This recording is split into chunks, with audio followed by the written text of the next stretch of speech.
When the wind blows cold on the shores of Lake Erie, the Queen City moans her sad, lonely song. Her streets are empty, but for handfuls of scattered souls, scurrying to escape the chill. Most are gathered at the warm watering holes that garnish every street corner, offering respite for the weary. The air hangs thick and is warmed by the hot takes that resound from the wooden walls.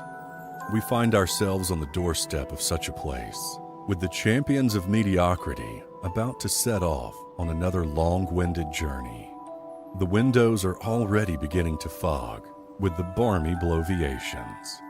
As the door creaks open, a rush of warm air ushers the velvet voices of the 716 Sports Podcast.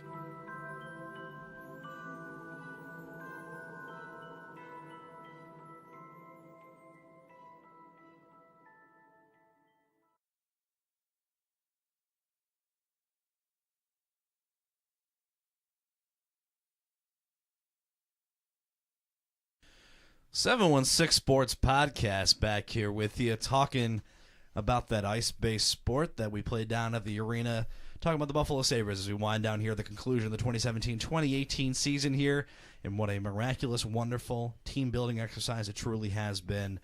Before we get really into that here, just a quick reminder, guys, if you enjoy what we do, and even if you don't and like clicking things, you can follow us on iTunes. We're the 716 Sports Podcast. You can also follow along on some social media on Facebook, 716 Sports Podcast, on Twitter, at 716 Sport Podcast, and also on Twitter as part of the Grandstand Sports Network. Lucky and to be affiliated and work with so many great podcasts from around the country, covering sports and things you like. Podcasts really the way of the future of how you dissect sports.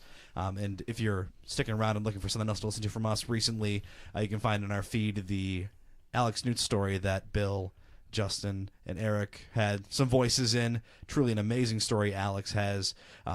UB's all-time leading receiver, friend of the podcast, and his story on how we view pro athletes as kind of these larger-than-life people, but really they face all the same struggles that we do. And it's an amazing piece. Highly recommend checking out Alex Newt's story. And speaking of things that make me sad, the Buffalo Sabres are a hockey team that is winding down their season. And, man, it's been... Is this better or worse than the original Arizona game tank year? I think it's worse. At least we had something to look forward to that year.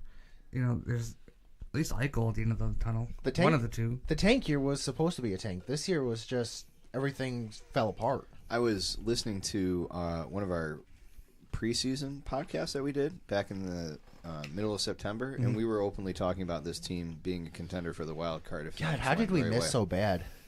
Because we're bad at this. How did Phil Housley miss so bad? I was talking about on Twitter the other day to somebody, like, there wasn't much turnover on this roster. They actually kind of added more, like, was getting rid of Ennis. It's addition by subtraction. And adding Ennis Scandella. and Foligno went out. You had Scandella. You thought, and that was the big thing, was we thought that the blue line between the players that they brought in and the coaching staff would create a combination where the defense would be better. And that just wasn't the case. It hasn't been the case.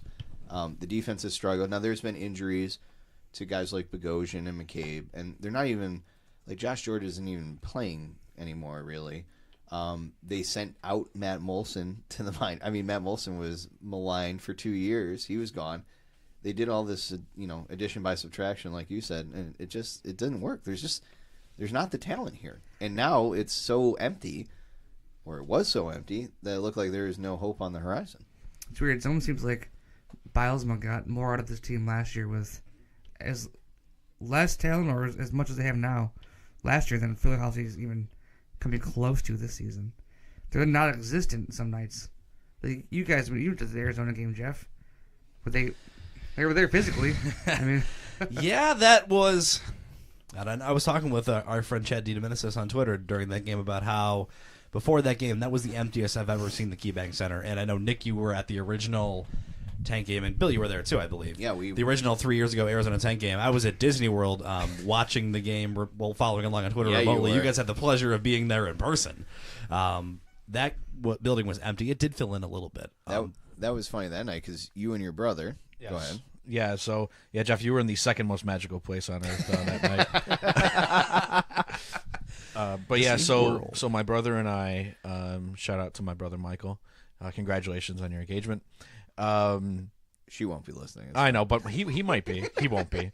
But anyway, so my brother decided, he's like, oh, we should just go to the game. Like, Noted hockey fan. also noted college basketball enthusiast. Yeah, exactly. So Isn't he winning your bracket challenge? he is. I'm just checking. For the second year in a row. So he was like, oh, let's just go. I'll buy tickets. Let's go to the game. So we had tickets right on the blue line. I don't know if I didn't share. I'll share the picture later. But we were right on the blue line against the glass. And like halfway through the game, I think, Bill, you texted me. You were there with your wife.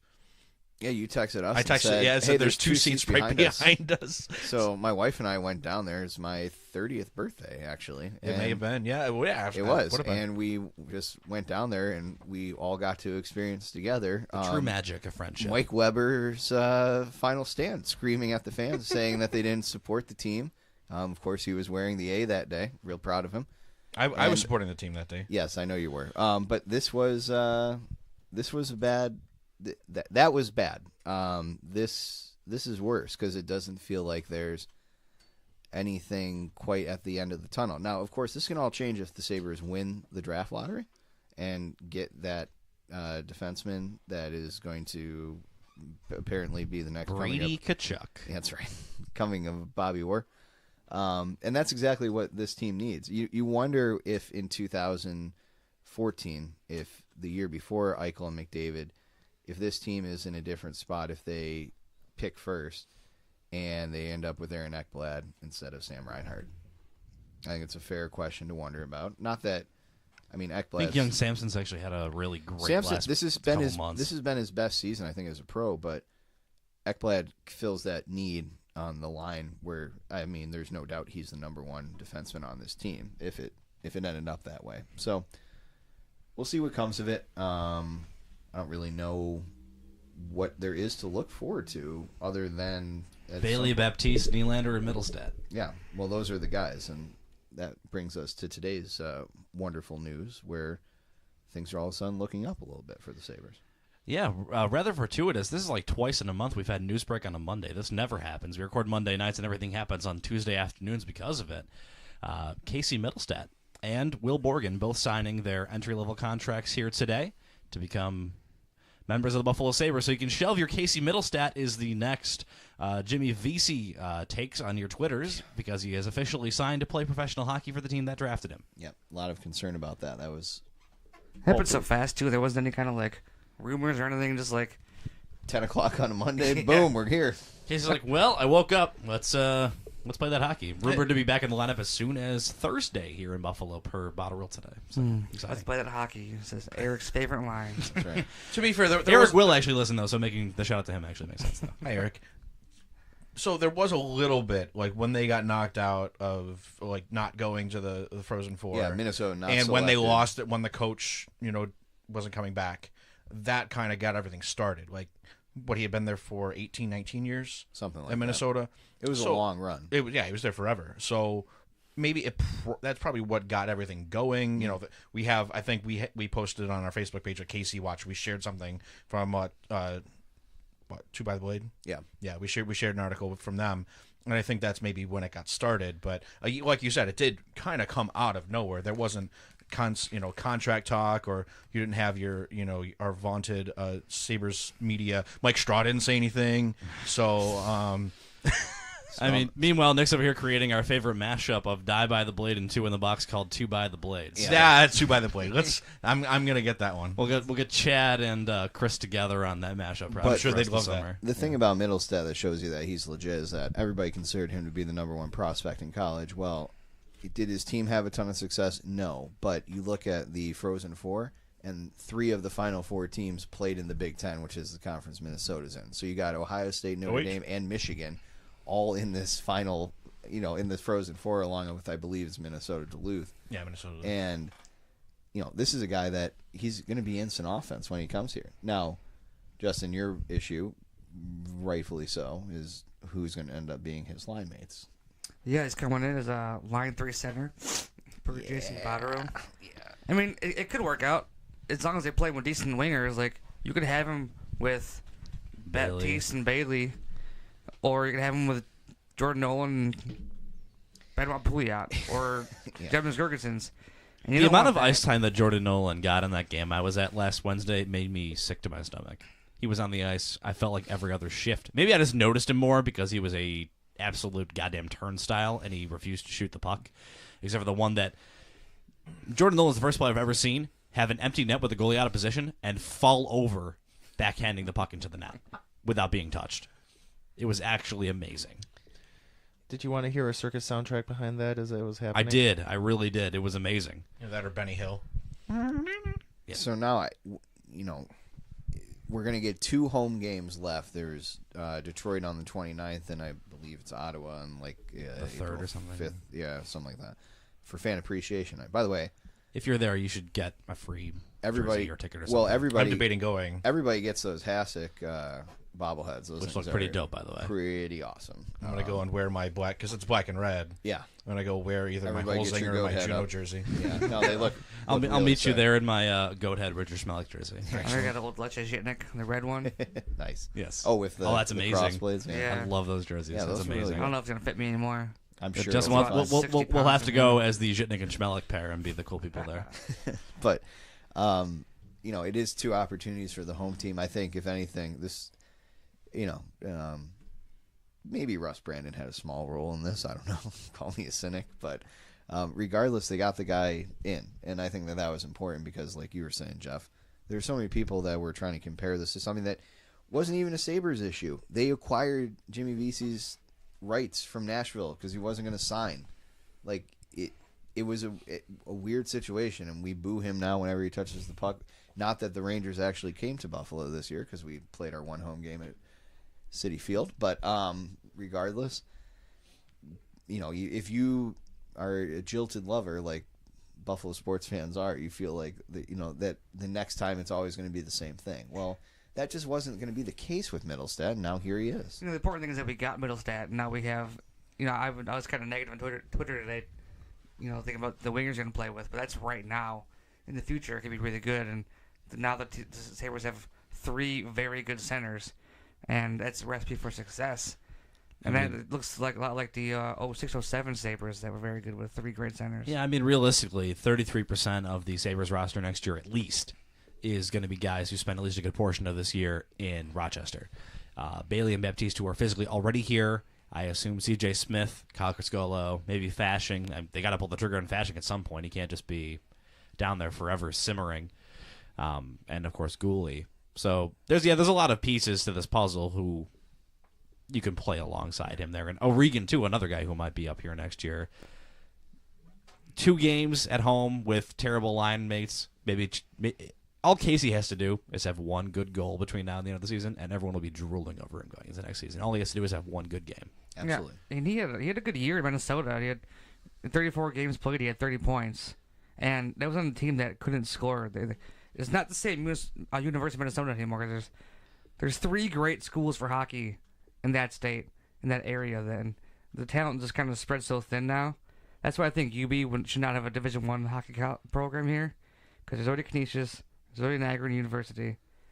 There's just not enough talent in the area, and they would just be no great teams. You know what I mean? Yeah, Minnesota. You got Duluth. You got St. Minnesota Cloud State. You got Mankato. So he was on a team that really couldn't finish well. He was making plays, but he wasn't getting. He didn't have the finishing touch. Yeah. So I'm curious to see what he'll do with NHL players. I mean, watching him play in the World Juniors with the talent that was around him there was absolutely incredible. Being the MVP of a tournament and winning the bronze says something about what you were able to accomplish. And of course, it's just a short span, but you're playing against the best players in the world. Right, but it's like that watching level. Jack in the All-Star game, watching Jack play with a guy like Nikita Kucherov or It's like, Austin oh, Matthews. that's Like, what could happen. That's who. Okay, gotcha. That's who they draft. Get up That's here, the guy they're Jordan looking for.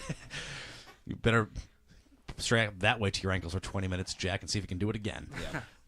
it'd be fun to see him play on a line. When I don't know, is he allowed to go to Rochester? I'm not sure how the CBA rules work with Jack. that. No, I'm Or talking about Casey. Mittelstadt. I don't didn't think see- you can. I think it's too late in the season. I think you had to have a Something game about his age, in I the AHL previous to a certain date, and that's why they made a bunch of paper transactions to get guys down Would there. have been awesome to see him play with like Nylander for a few games. Yeah, there's I another agree. name that we think that there are pieces down there. We we don't know. We need to see them at some point, and that's the frustrating part, because even when they come up, it's like they're not doing a whole lot. Like, what are you doing with Bailey? Like, just send him down to Rochester, get him ready for the Calder Cup run. He's been great up here, but the thing is, he's on an emergency situation right now, so they can't play him every game. He's here just in case someone gets hurt. Right. Some weird call-up thing. I was reading about it earlier. Okay, yeah. So I mean, like that. But that's the frustration as a fan is. The last week he was playing on line with Baptiste and Erod, and they were that's right. Hands down the best best line on the ice on both teams. Unbelievable line. They just moved their feet so fast. Yeah. They were just it's refreshing watching Nick Was that the Baptiste Chicago chase the game? puck. Yeah, I think so. I think it was. So it was Nashville, I think. The Nashville. Oh, yeah, that's right. Yeah. Well, they played really well, but lost 4-0. Yeah, but it was a real emotional. Pekka was like the difference maker there. He played really good. Fella's pretty good. Probably gonna win the Vezina this year. The worst game was the Rangers game when Rob Burris was like, "Let's just go home. These guys stink." Big shout out to Lindy Ruff's Tie on Twitter for giving me my best laugh of the week by cutting out the text box of Rob Burris tips of the game and crowdsourcing them. Yeah. That was amazing. Also, shout out to the Sabres fans for telling us, "Well, we outshot them. We had 21 first period shots, but they're up 2-0. Oh, well, okay. I guess that's something that we outshot them. Shots are, just show us our shots in plus minus and speak to the positives of those. It's frustrating.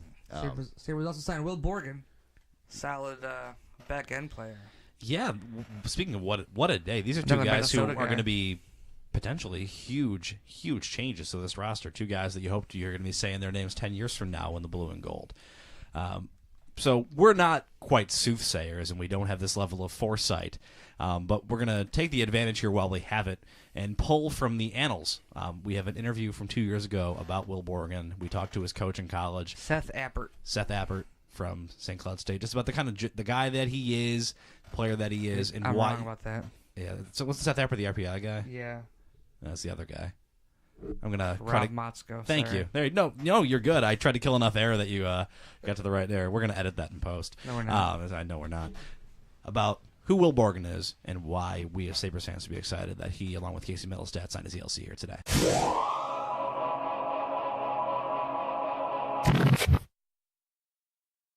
And on their team, they have two Sabres prospects in Will Borgen, Team USA World Junior Championship standout, and Judd Peterson is the right wing. And Coach Motzko had some kind words, to say the least, about Will Borgen. Yeah. And he's now my favorite Sabres prospect. Out of nowhere, yeah. Borgen, I think as we roll this interview here in a second, I think everybody should pay attention because freshmen like this don't necessarily come along all the time when at a major college level, and the Huskies are currently third in the country right now, probable to make the NCAA tournament. So to have a freshman come in and step up like Borgen has done for the Huskies, it's been really impressive. And Peterson's fought through some injuries, but I think Coach did a really nice job of explaining, so I guess we'll just throw it over to that interview right now. And welcome back to the 716 Sports Podcast, joined tonight by the head coach of the St. Cloud State Huskies, Coach Rob Motzko, currently 22-5-1, having a great season, currently third in the country, and he has a couple of Sabres prospects on his team. Coach, thank you very much for joining us tonight. I appreciate you getting us on there tonight, no problem. Yeah, so we're going to talk about Will Borgen and Judd Peterson. We'll start with Will, who is a right-handed defenseman drafted in the 4th round last season, and also a standout for the U.S. World Junior team. So currently for you guys right now, no goals but 9 assists and a +9. Is that characteristic of his game? Is he more of that stay-at-home defenseman, or is that the kind of game that he could bring to the team here in Buffalo eventually? Well, I tell you what, probably one of the more interesting stories, and I think, especially for our program in our league, but maybe even all of college hockey, a guy like Will Borgen, who, he's in Moorhead High School a year ago. Traditionally, high school players from Minnesota are going to spend a full year in the United States Hockey League. He went down and played 21 games. And we kind of found ourselves really needing another defenseman. And we knew he was an athlete. and that he'd be able to survive on a big, strong athlete. But I don't think any of us anticipated. I mean, he wasn't even on the radar for the World Junior team. But it was very quick. Very quickly at the start of our season, when practice got going, you're going, this doesn't come around too often. He had that factor, not just with the coaches, but with his teammates. And a lot of the emotions are high, and he got off to a really good start where he could just play against other teams' top players, defend at a high level, get us in transition, good puck decisions. And he's a mean kid. He's a tough hockey player. All the ingredients that, we weren't anticipating. We knew they were there. We just didn't know they were going to come out this quickly. And it was very, very quickly, a few weeks in, we did have to talk with the people, the World Junior team, with Jim Johansson. Said, you got to watch this kid. I mean, this is somebody.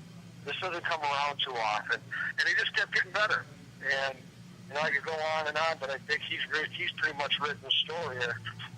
He was, he made the team, and not only did he make it, but he was a big part of the success that they had. He was terrific throughout the tournament. He's showing no signs of slowing down.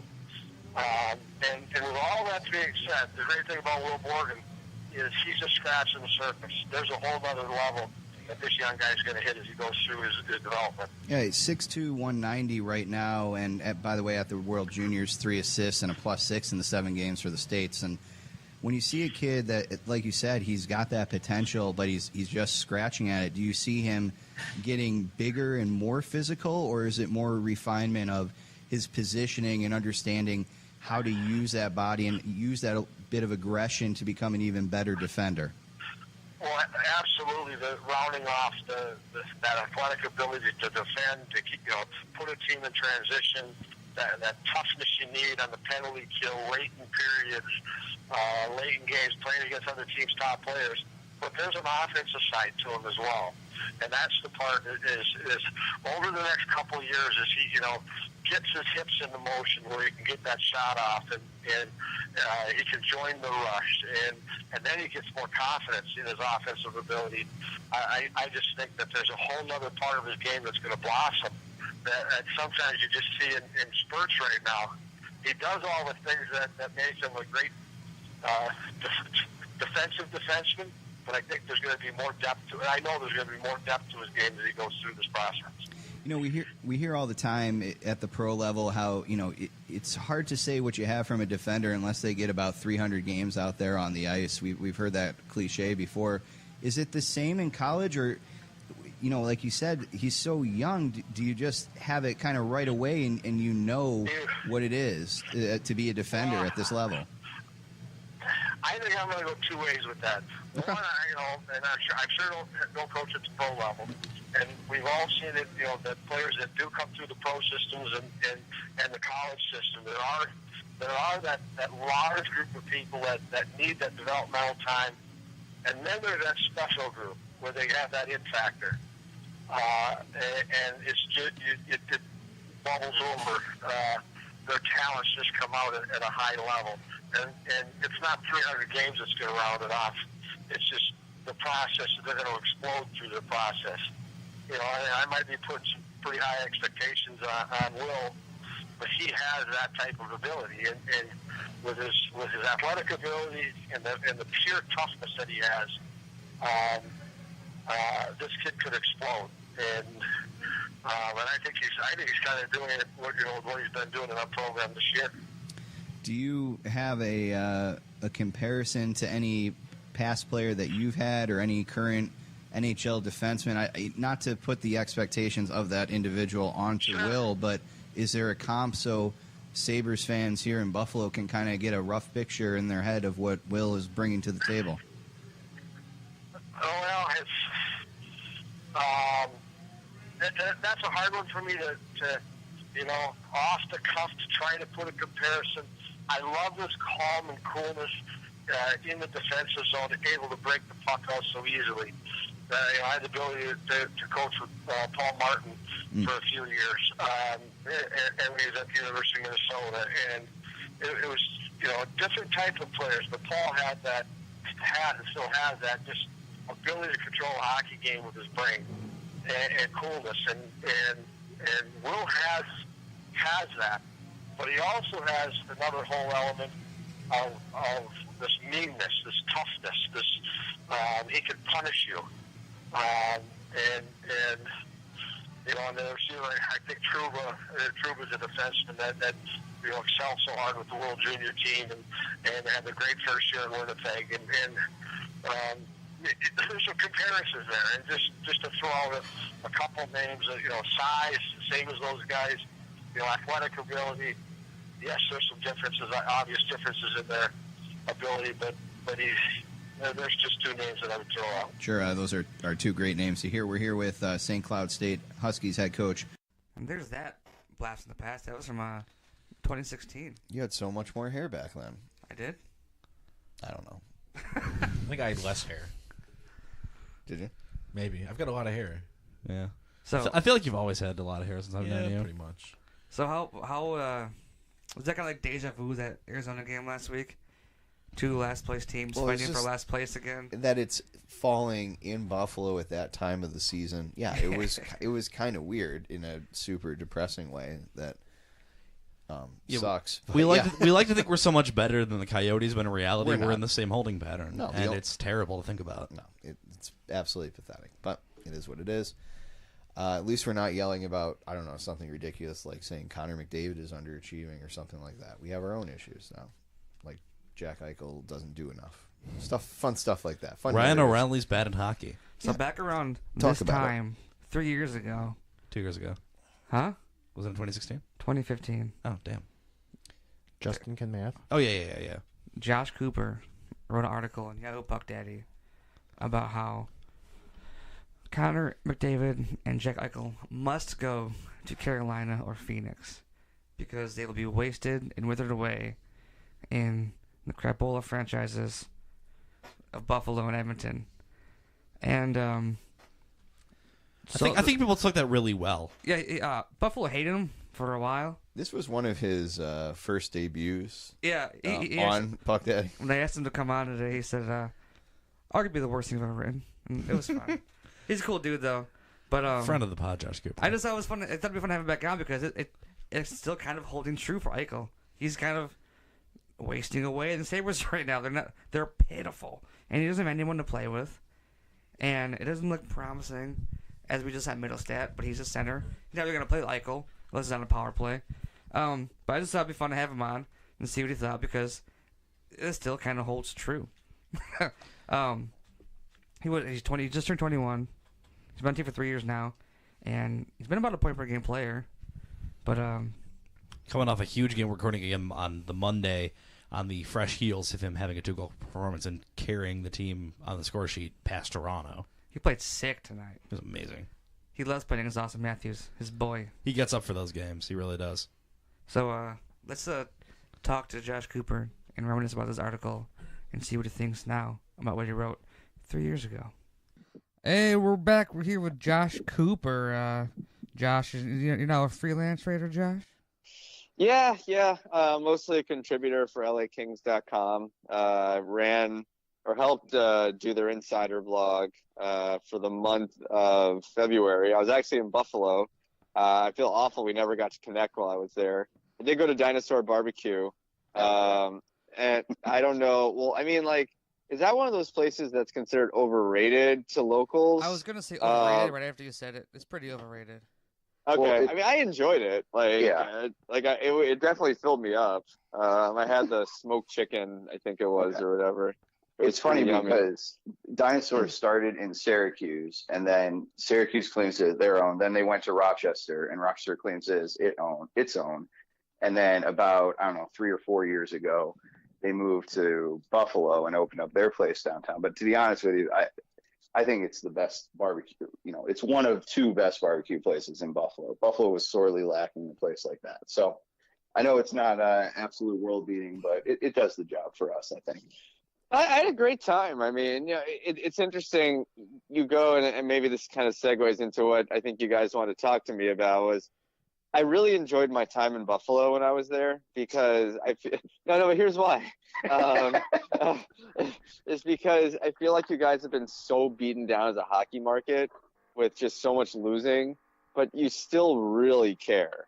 And that goes a super long way because I do feel like there are some markets that don't quite have that resilience, so to speak.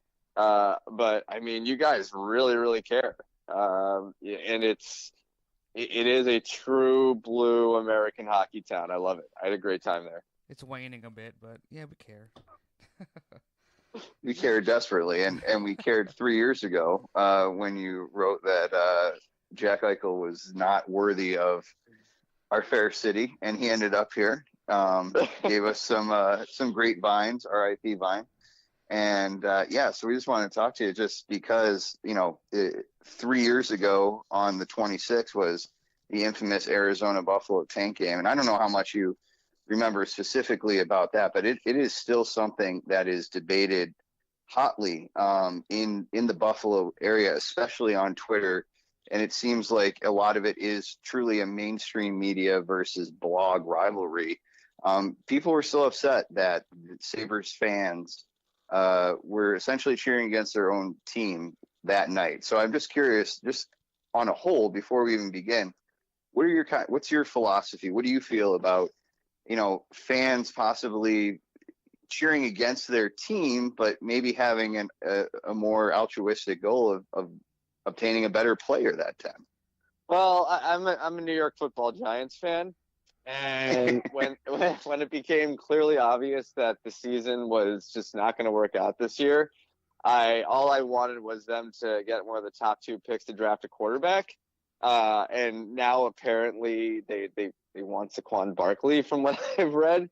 So look, like as a fan derives from the term fanatic, and I'm pretty sure fanatics are essentially irrational when it comes to just how their teams operate and how they want their teams to operate. So on the one hand, I mean, yeah, like the way it all played out, I can understand people saying, why would you root against your own team? And I'm trying to forget who was the player on the Sabres who just went ballistic on it. Like there was one guy who was very upset. I can't quite remember who it was. That was Mike Weber. Mike Weber, that's right. He was wearing the A that night, and he called out the fans that night in the press conference after, in the locker room scrums after.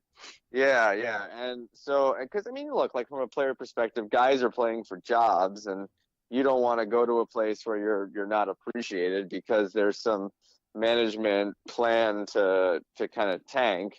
But on the same token, as a fan, I mean, when you're looking at, and obviously Buffalo ended up with Jack Eichel, when you're looking at Connor McDavid, who, as great as Jack Eichel has been, I mean, if you're looking at a chance to draft Connor McDavid and have the number 1 pick when he's available, I mean, it's hard to really look at it a different way. I mean, yes, Edmonton hasn't been very, very good in 2 of the 3 years McDavid's been there, but by all accounts, I mean, he is far and away the most offensively talented player in the NHL, and maybe one of the most offensively talented players I've ever seen. So I think that I understand, where Mike Weber was coming from. I understand if there are people who were like, come on, give me a break. Why are you guys doing this? But on the other hand, I also totally understand where fans are coming from, because look, like I've been there. I mean, when a season just completely has gone away and or gone by the wayside, and that there's absolutely nothing for the team to play for. I mean, as a fan, you don't care if a guy's playing for a job or playing for another contract. Like you want your team to do well in the future, and in that situation, the plan was to try to draft number 1 or number 2. I mean, even though the Sabres never said that was the plan, from a management perspective, it was pretty clear with a lot of the moves they made that it was. And as a fan, you're just, I guess, kind of going along with what management wanted to do. So 3 years ago, you wrote an article for PuckDaddy calling for Arizona and Carolina to tank like they've never tanked before, so that Eichel or McDavid didn't end up in Edmonton or Buffalo. Basically, so they can go to Carolina or Arizona and save hockey in those cities and push the game forward and go to places where they had high potential for growth. And since the Sabres drafted Eichel, they've still been a shitstorm, to say the least. How do you look I forgot back? there's a cursing pad podcast. I like it. How do you look back on the? And I want to talk to you because I feel like this article is still very fitting, and you're kind of right. I think it still kind of holds true. How do you look back on the article you wrote today? Wait, I want to hear that again. I was right when I wrote that. I think it still holds true now. Honestly, the Sabres are garbage, and Look, buddy, we're not going to keep saying it. You did a good job, and perhaps you were correct. So talk about it, all right? No, because I want to go back to that. First off, I wrote that when I was so sick. I had the worst cold ever. I was on about 5 different types of quill when I wrote it. It was at a time when I was at PuckDaddy where I thought I had to be humorous like the rest of the blog, which we learned in time really wasn't my role and shouldn't have been my role. So there was that. Clearly, it was the most provocative thing I wrote when I was there. It was the thing that elicited the most response from any fan base.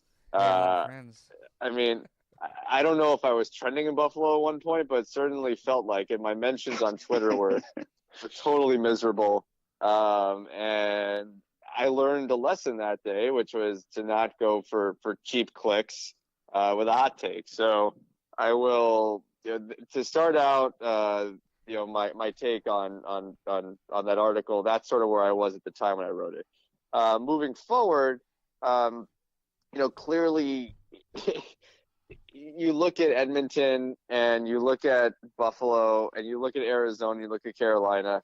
I mean, Carolina, they've been a little bit better, I guess, more consistently better than the other two teams. Edmonton did make the playoffs and probably should have advanced to the second round last year. I wouldn't say should have. I mean, they sort of, I don't know, they were very close. They had a lead in Game 7, so but the Ducks played really well in that. I was actually at that game, but anyway,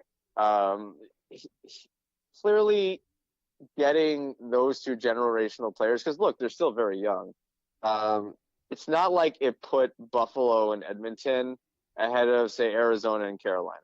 I mean, it's not like I look at those 4 teams and I say, okay, well, Edmonton has a lot of potential because they have McDavid, but what do they have around him besides Leon Draisaitl? It's not a lot. Buffalo, because obviously it's a Buffalo podcast, I think the thought process around everything was, okay, we get Jack Eichel. Other players are going to want to come here. They got Ryan O'Reilly also, so you kind of had your 1-2 punch at center. You ended up eventually getting Kyle Oposo. They traded for Robin. Was it a trade for Robin Lehner? I think it was. Yeah, right? they gave up their second first-round pick that year. Yeah, it was a trade for Robin Lehner, who Tim Murray knew very well and thought could be a starting goaltender in the league. And granted, has played okay for the Sabres since he got there. And they got Evander Kane, too. I think that was in the same year. It was sort of trying to make a team that could quickly turn the page off the tank job. And granted, they never came out and said it was a tank job. And push forward. But really, I don't know, like, you heard so much about the culture there, the culture. And I wonder if there's just so much residual from that tank, or from that year, that, and Eichel is a part of it to some respect, not that he was part of that team, but it's the whole goal was to get him. And I just wonder if that's been just impossible for them to get through. And yes, Jack's been injured a couple of times. Jack Eichel's been injured a couple of times, but I mean, I just wonder if the decision to go all in on getting one of those 2 players cost them from a cultural perspective. Because look, I mean, even though Edmonton has been off for a long, long time, with the exception of last year, at least they didn't not try to win. Buffalo tried to not win. I mean, like, I'm not gonna, even though they didn't say they tried to not win, it certainly appeared that way with a lot of the personnel moves they made, and understandably so. I mean, look at who was available in that draft. So, but I think there's certainly some residual from that, and I think that you're seeing that. And I've known Phil Housley for a number of years. I used to cover him in Nashville, and I haven't been around the Sabres much this year in regards to, with the exception of that one game when I work for the Kings, covering their insider blog. But ultimately, I think he's a good culture guy. I think he's a guy who can help turn it around. I don't know Jason Botterill very well, but I think he does care. But I think at the end of the day, there needs to be a big culture shift there, because I think you see a lot of residual from that year. And as I said, there's tons of potential in Buffalo as a hockey city. If they're I just remember everyone seems to forget where the first Winter Classic took place. It wasn't any of these MLB stadiums or college football stadiums or whatever. I mean, it was in Buffalo where the Buffalo Bills play, and that's because Buffalo is a great hockey city. So overall, I just kind of look at everything. And I just kind of say to myself, that's certainly there's a lot of potential there, but it's going to still take some work to get back to it. Really appreciate you saying that you don't write stories for Hot Clicks anymore. And I'd love to give you the Twitter handles when we're done with this interview of some people in Buffalo that perhaps would could heed that advice and perhaps not piss off the entire community over and over repeatedly. But I digress. So here we are in 2018. It looks like the Sabres right now, as of this recording, are primed to get one of, at worst, they would be fourth under the new lottery system. Of course, when Jack and Connor were coming out, it was just one team won the lottery, and then the next teams all fell in line like that. Do you see, I don't want to turn this into like a draft blog or anything like that, but do you think that there's any sort of immediate type of player, we were debating today whether it's a defenseman or a wing, that this team needs more? They seem okay at center. Goaltending seems to be okay. Is there one position that you would rather focus on at the top of the draft, just at all things being equal?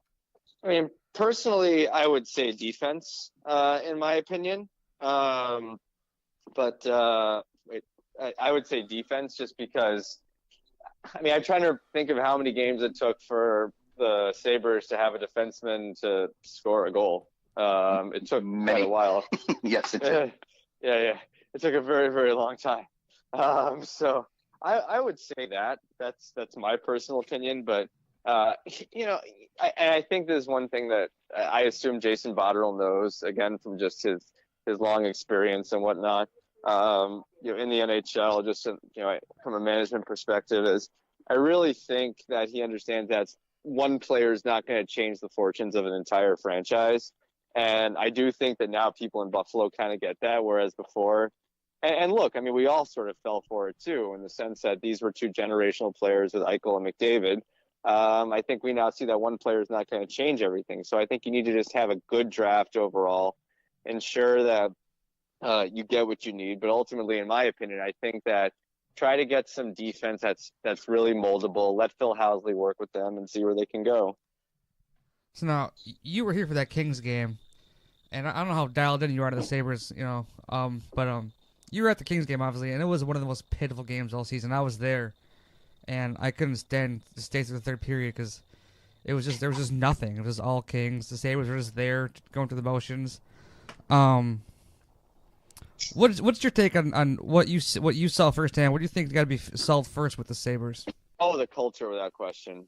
I think I alluded to that in earlier answers. Just the fact that it's so deeply ingrained right now. This losing culture, and I don't know who the issue is.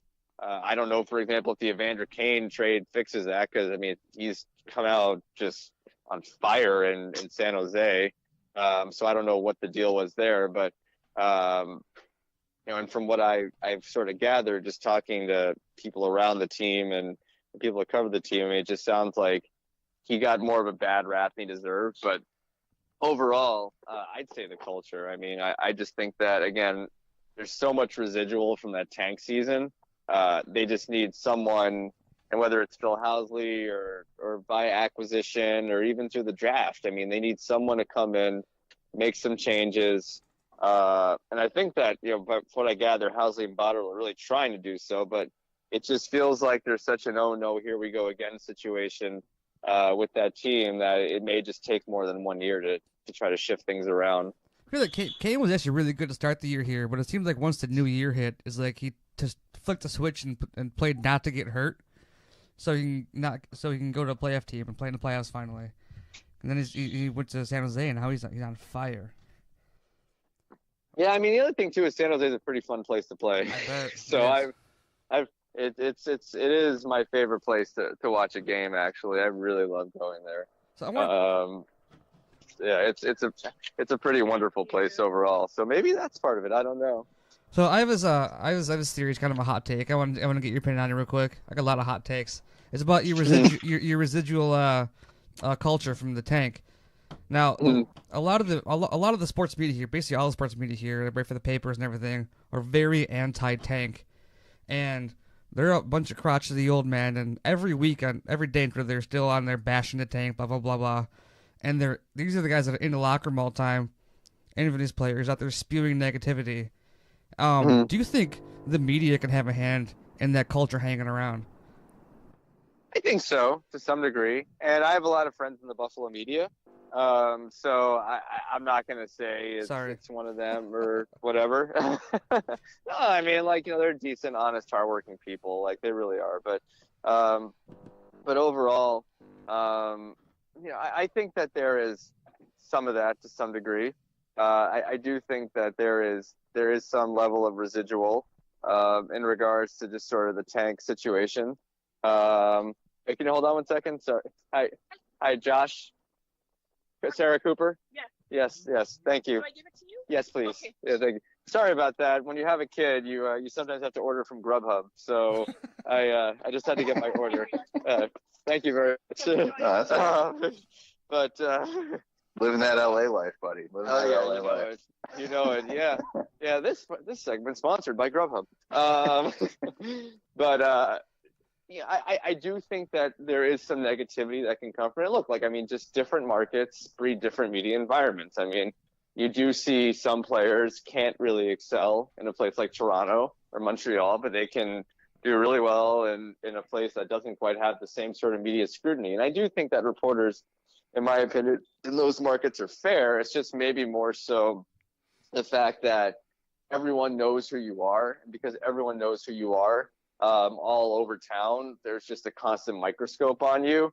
And look, I mean, when there's a lot of losing for a number of years, I mean, media should be critical. But I mean, personally, I do think that, again, that the media in Buffalo, I do think they're very fair. And I do think that, they try to do their best. I wouldn't in any way, shape, or form pin this on them or their opinions on the team. I really do think that there is a good, hardworking group there that does try to point out things as they see them. Let's get you out on this, Josh. I don't know how much contact you still have, but we really enjoyed that final, not that PuckDaddy is gone, mind you, but that final iteration of PuckDaddy with you and obviously Greg Wyshynski, but there was Jen Neal and Ryan Lambert, Sean Leahy, all of you guys. Was that the best experience that you had professionally, and what do you remember about those final couple years of the old version of PuckDaddy? Oh, I personally enjoyed being able to sort of learn more about myself as a reporter. I really enjoyed the people that I interacted with overall, and just the people I met around the league. And there are some really, really good people in hockey. And they were just really good to work with overall. So it gave me the opportunity to do that. And I do feel like I'm better in a lot of ways just from my ability to sort of meet other people and see how they handle their jobs and work around just some incredible hockey people. It certainly was a good experience overall. No complaints here. Awesome, man. Well, we thank you very kindly for coming on. I know it took a little bit of maneuvering, but living that dad life, and that's all good. No, it's great. And if you ever talk to Sean Leahy, ask him about his love of trail mix. I'm sure he'll love to talk about that. one of the finest human beings I've ever met, Sean Leahy. Oh yeah, and man, they were ruthless on whenever he would fill in on the old Merrick Wyshynski podcast about that too. It was great. He's to hear that. he's a great guy. One of the Nice. greatest human beings I think I've ever met. So That's awesome. you know, when Sean and I realized we had very similar senses of humor around hockey, I think we started to really hit it off. I mean, I'll still like there's certain just players that we find really funny. I mean, between like, you know, Thomas Hurdle's Instagram or like, you know, Ricard Raquel thanking the fans for, I guess, thanking someone or whoever it was for, I think it was the fans for him making the All-Star game, and while he was in Tahoe, going on a walk with his dog. I mean, these are like the types of things that I think Sean and I really enjoy. So, no, nothing but great things to say about him and others too. Everyone was great to work with overall. Awesome. Very cool, man. Well, thanks for joining us, and God willing, we don't have to rehash this whole thing on the 5-year anniversary when the Sabres are winning the Stanley Cup, but you never know. Yeah, well, when they're winning the Stanley Cup, and we can see Jack's wonderful tattoo. God, that tattoo sucks so much. I was just kind of floored by it. Hey, what is it with like these American guys with the big tattoos? I mean, you have him. Doesn't Austin Matthews have like a giant lion tattoo in his arm now or something like that? I think so. I mean, to me, still the all-time one, and he's not American, but Tyler Sagan's just like complete His arm sleeve. tattoo? Yeah. Oh, it's so beautiful. I love There's it. some terrible hockey tattoos. And Drew Stafford, Sabres legend Drew Stafford, he had a sleeve as well. And yeah, I don't even. A lot of tattoos in hockey. I don't know if it's a Canadian thing or whatever, but a lot of tattoos in hockey. You see them in all the other sports, but they're all covered up. In this sport. Lots of tattoos in both hockey. I was thinking about this. There's lots of tattoos in two things I enjoy: hockey and The Bachelor. Like everyone in that show has tattoos. Like it's unbelievable. Just like apparently in the last season, Ari had like a Les Mis tattoo or something like that. Wow. Which, yeah, Ballsy. I know. Yeah, I didn't Really even put it all realize out it there. at all. Yeah. I didn't even realize it until I was starting to listen to a podcast about reality TV, and they brought that up, and I was like, he's got a Jean Valjean tattoo? Like, what in the world? It's like, are you kidding me? Oh man, that's awesome. Yeah. Well, yeah, that must be part of the screener there. Like you must have at least one, and it's got to be Broadway based, of course. You never thought when you had me on we'd be talking about tattoos on The Bachelor. No, and now is not the time to get into my dream of this cat's tattoo I've been designing for a couple years, but we'll talk about that in the next time you come on. All right, sounds good. Well, thanks for having me on, guys. It was so much fun. I really enjoyed it. Thanks, Josh. Thanks, Josh. All right, take care. And thanks again to Josh for joining us. True sign of his character is that he will own up to the fact that he maybe thinks that, much like Justin banging his phone into his microphone stand, some things don't stand the test of time when in the recorded medium. Josh is a cool dude. We're very thankful for him taking time out of his busy schedule to speak with us about Jack Eichel and the future of the Sabres team. It's about all you can really say about the Sabres at this point. A couple weeks left in the season. The other big notable hockey story from this weekend is we are 1 day removed from the 2018 Isabel Cup. The Buffalo Beats traveled to the New York, New Jersey metropolitan area and face the now Metropolitan Riveters. I'm doing my best to not have to put another dollar in the New York jar by remembering that they are now the Metropolitan Riveters in a close game. Unfortunately for the Buffalo side of things, the 7-1-6 side of things, the Riveters, a 1-0 victory, their first ever Isabel Cup. Great game, but Buffalo comes up just a little short. We're going to actually talk to someone who was at the game, Nate Oliver, who writes for the Hockey Raiders. We're just going to give him a buzz here. Give him the old buzzarino. See what he's doing. I hope he's willing to talk hockey. It'd be really awkward otherwise. He's going to call him and get his voicemail. Hope it just works out and you can hear us. Oh, we're doing this bit again. I love this bit. Hello? Hey, Nate. Hey, Justin, what's going on? You can hear us. This is wonderful. It's much better than the last time I tried to call someone in the middle of the show. How's it going, Nate? Thanks for doing this. Yeah, no problem at all, guys. Good to hear from you. So this is Nate Oliver, writer of women's hockey and the Buffalo Buttes for the Hockey Raiders. Thanks for doing your thing, Nate.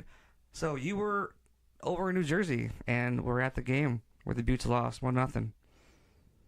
Yeah, I was. It was definitely, I felt torn in a lot of ways. You know, obviously being a Buffalo boy and covering the Buttes, I was really hoping that the team would pull it out. But then again, it was also really nice to be out on the ice for the ceremony afterward, and kudos to the Riveters as well too for the job that they did. It was definitely an experience, to say the least. Did you touch the cup? I did not touch the cup that day. I have touched the cup before, but not not at that game. No. So this was the 7th game this season that these two teams played against each other. 3 that went to the Riveters in the regular season. Buttes came back, responded, snapped the Riveters' 11-game winning streak. They won 3 of their own 2 road games late in the season. Best of 7 series goes to the Riveters. What did you see between these two teams in a 1-0 game, other than maybe an incredible Alexa Grushow goal that allowed the Riveters to hold off Buffalo here for the championship?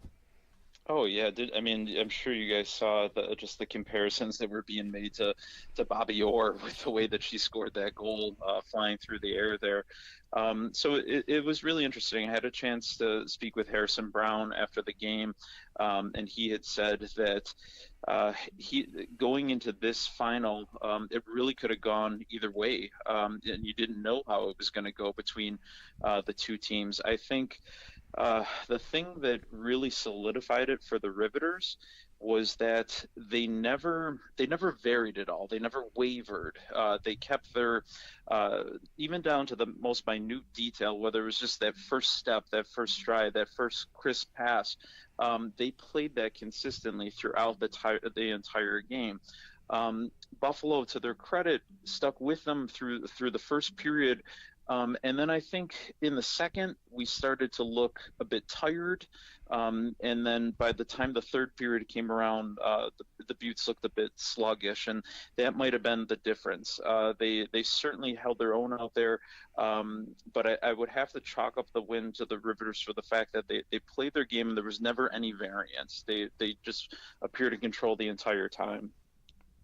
And, of course, another key aspect of that game, especially in such a close game, talk about the goaltending in that game. Of course, it's noted that Buffalo has an MVP candidate in Amanda Levier in goal, and the Riveters, as I know Phil Jubileo mentioned on the broadcast a few times, I noticed the Twitter moniker of Brickwell Fitzy Katie Fitzgerald gets the shutout, and just it looked like just an amazing defensive game. These two teams so close to each other in so many aspects, and one great play by the league MVP makes the difference. And Nate, I'm curious how it felt to physically be there at the game. I know sometimes the atmosphere doesn't come through as much on the broadcast. How was being in that packed house at Barnabas for the game between these two teams?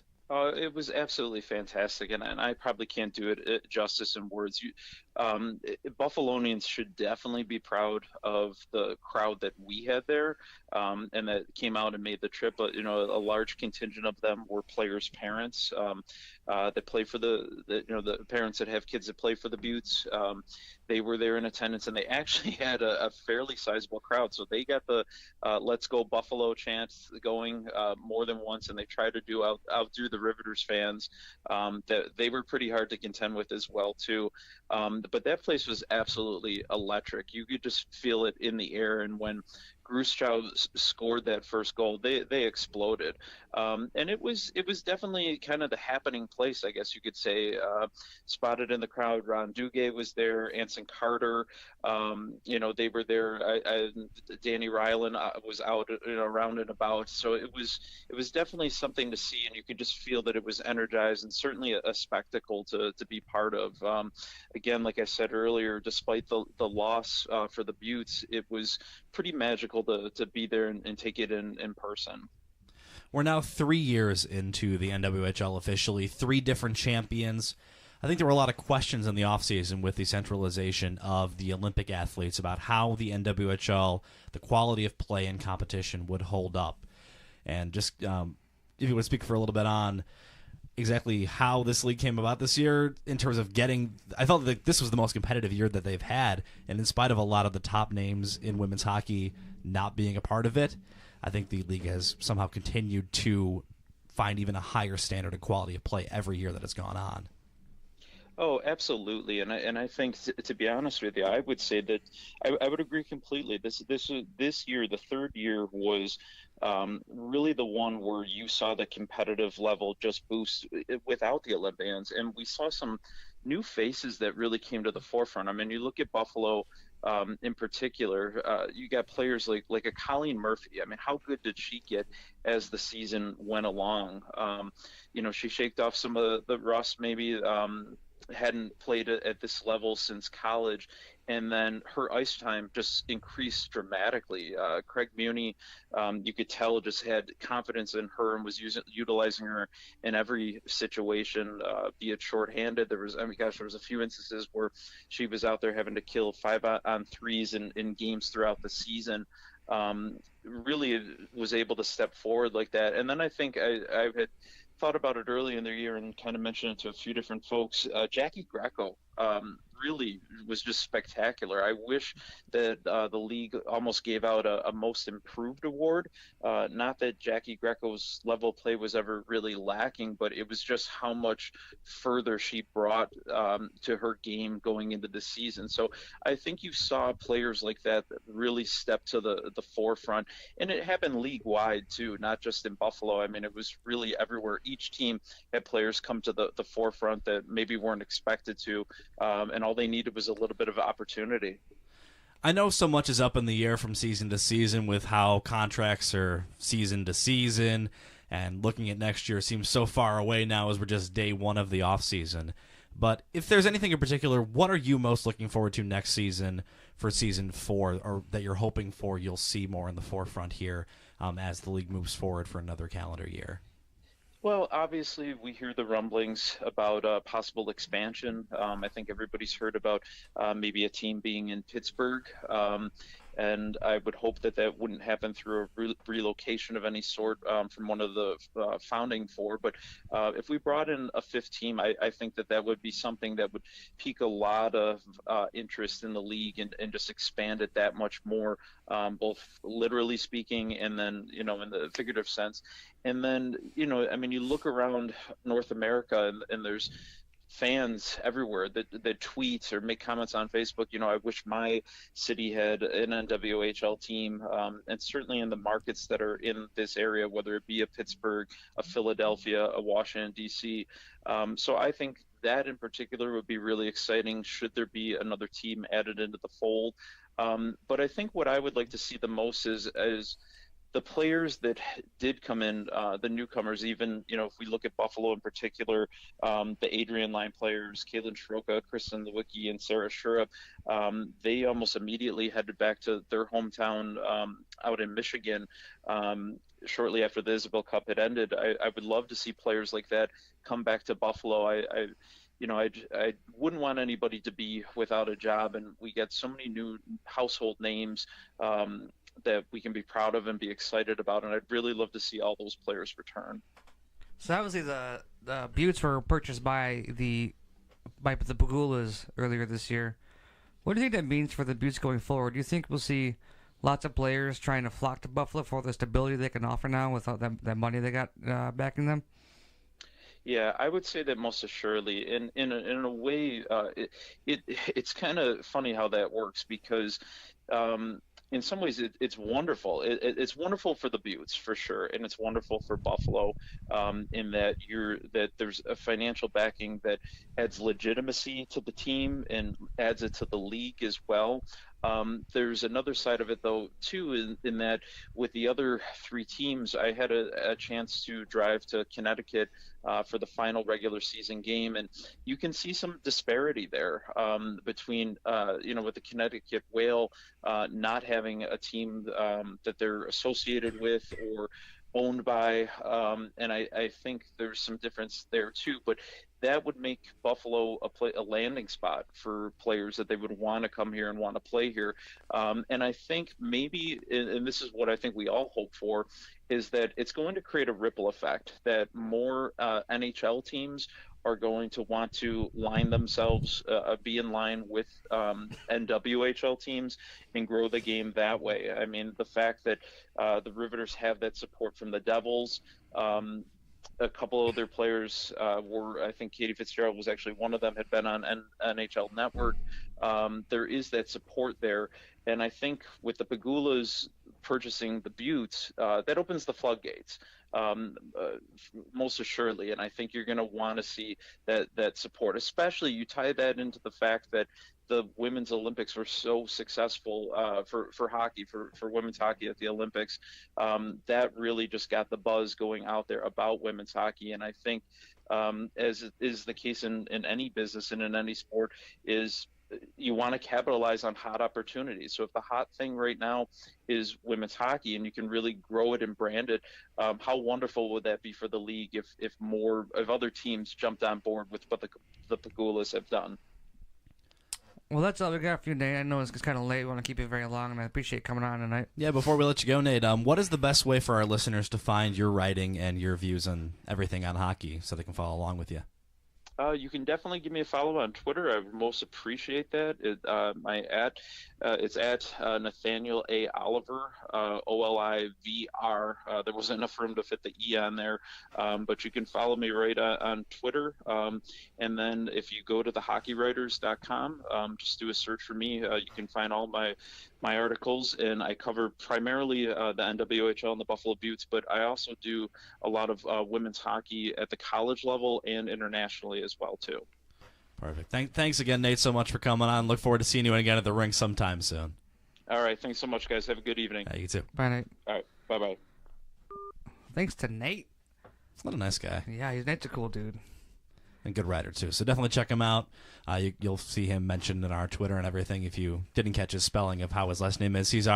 We're along with him. We also had to drop one character from our Twitter name because it didn't quite fit for character limits. So with him on that. So thanks to Nate.